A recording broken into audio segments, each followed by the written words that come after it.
নমস্কার বন্ধুরা, রিমি লাইফস্টাইল চ্যানেলের আরেকটি নতুন ব্লগে সকলকে জানাই অনেক অনেক ভালোবাসা ও অভিনন্দন। আশা করি দূরে কাছে যে যেখান থেকে ভিডিওটা দেখছো সকলে ভালো আছো, আর তোমাদের ভালোবাসায় আমিও খুব ভালো আছি। বন্ধুরা, আজকে সকালে পড়িয়েই উঠে বেরিয়ে পড়েছি আলু খুঁজতে। এখানে আলু গাছ লাগিয়েছে। এবার জানোই তো আমাদের বড় ফ্যামিলিতে যার যখন প্রয়োজন হয় তখন সে জিনিসগুলো কুড়িয়ে নেয়। এবার আমি আগের দিন দেখেছি সেজুজাকে এখান থেকে আলু তুলতে, তাই আমিও চলে গেছি। গিয়ে দেখি গাছের একটারও গোড়া খুঁজেই পাচ্ছি না, আলু তো দূরের কথা। তা যাই হোক, আলুগুলোকে খুঁজছি যে একটার গাছের গোড়া যদি একটু পাই তাহলে চিহ্নিত করে রাখবো, পরে এসে আলু তুলে নেব। তা এখানে একটা গোড়া আমি পেয়ে গেছিলাম, তা সেটাকে খোঁজার চেষ্টা করলাম। তা আমার মেয়ে বললো, মা নিও না, এখানে আলুটা মনে হয় না অত বড় হবে, গাছটা অনেকটাই ছোট। যাই হোক, এই যে দেখো এখান থেকে সেজুজা আলুটা আগের দিন তুলেছে, বেশ বড়ই হয়েছে। তাই আমিও একটু এসেছিলাম, তা তুলতে ব্যর্থ, তাই আর তুললাম না। আর এই দিকে দেখো পেঁপে গাছগুলোতে কি সুন্দর পেঁপে হয়েছে। আর এই সামনের পেঁপেটা দেখতে পাচ্ছ, এটা পুরো পেকে একদম লাল টুসটুস হয়ে গেছে। আর এই পেঁপে গাছটা দেখো বেঁকিয়ে পড়েছে, তাতে কি হয়েছে, ও কিন্তু ওর গাছের ফলন দেওয়া শুরু করেছে, বেশ ভালোই ফল হয়েছে। এই যাই হোক, ওই সমস্ত করে এবার চলে এসেছি বাসন মাজতে। আসলে আমার তো চ্যানেলটাই হচ্ছে লাইফস্টাইল চ্যানেল। তা লাইফস্টাইলের মধ্যে আমার চ্যানেলে মানে বলতে পারো আমার লাইফস্টাইলের মধ্যে যেমন ঘুমানো, বিছনা করা, বিছনা পরিষ্কার করা, ঘর ঝাড় দেওয়া, ঘর ঝাড়া সমস্ত কিছু যেমন আছে, বাসন মাজাটাও তো তেমন থাকবে, তাই না? কারণ মেয়েদের তো লাইফস্টাইলের সর্বোচ্চ পাঠ হচ্ছে রান্না করা আর বাসন মাজা। এই দুটো তাদের জীবনে ওতপ্রোতভাবে জড়িয়ে থাকে।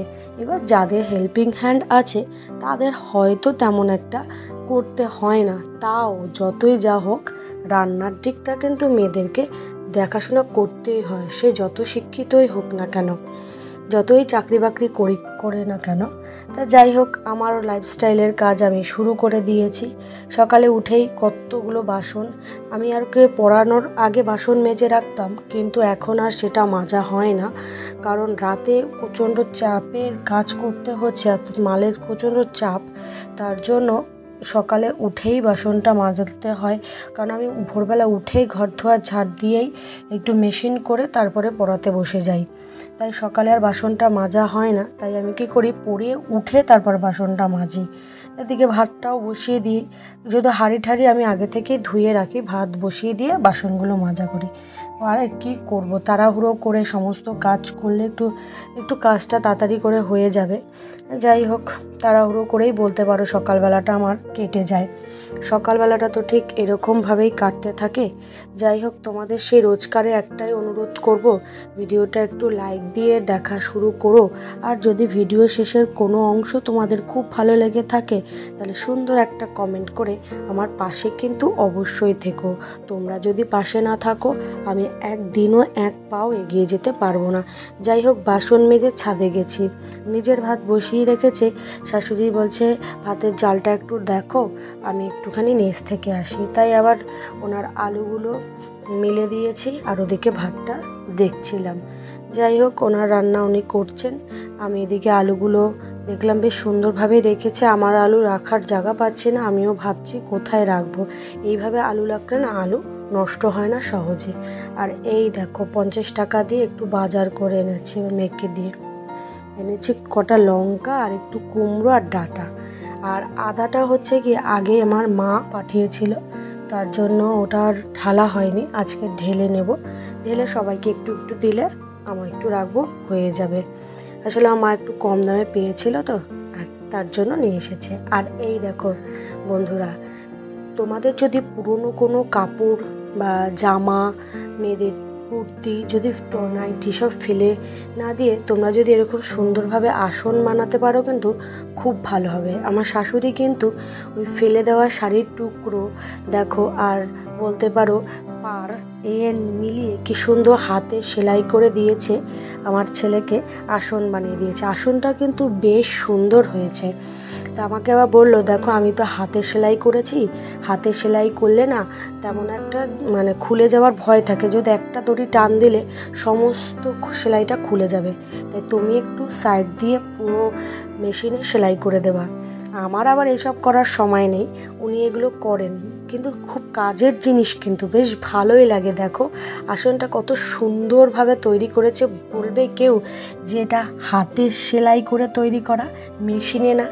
তোমরাও বন্ধুরা ফেলে দেওয়া জামা যদি কেটে বা কিছু করে যদি এইভাবে আসন বানাও, দেখবে তোমাদেরও কাজে লাগবে। যাই হোক, আসনটা তৈরি হয়ে গেছে। এবার আমি ঘরে গেলাম, আমার ছেলেকে একটা রং দিয়েছে, কত সুন্দর। দেখো ওর দুষ্টু আসলে জন্মদিনে পেয়েছে, দুষ্টু হচ্ছে আমার মেজো জায়ের মেয়ে, ও পেয়েছে, তাই ভাইকে এটা দিয়েছে। দেখো বেশ সুন্দর। আমি বললাম দে, তুই যখন দিয়েছিস একটু ভিডিও করেই রাখি। বেশ রংটাও ভালো, আমার ছেলেও খুব খুশি। আর এই দিকে দেখো বন্ধুরা, আমার ছেলে একটা কারখানা থেকে একটা নিয়ে এসেছে, কি যেন লাউটা পচা, কিন্তু দেখো কত বড় লাউ কিভাবে নষ্ট হয়ে গেছে। আর কি বলবো, এদিকে ছেলে লাউ নিয়ে ঘরে, আর মেয়ে এদিকে পচা ফুলগুলোকে দেখো তুলে কাপের মধ্যে করে কত সুন্দরভাবে সাজিয়ে রেখেছে। যাই হোক বন্ধুরা, অনেক কথাই তোমাদের সাথে বললাম। তোমাদের আশা করি ভিডিওটা ভালো লাগবে তোমাদের, তাই তোমরা লাইক দিয়ে পুরো ভিডিওটা দেখো। আর চ্যানেলে নতুন যারা ভিডিওটা দেখছো অবশ্যই সাবস্ক্রাইব করে কিন্তু পাশে থেকো। আজকের মতন টাটা, আবার দেখাবে নতুন একটা ভিডিওতে। তত পর্যন্ত ভালো থেকো, সুস্থ থেকো।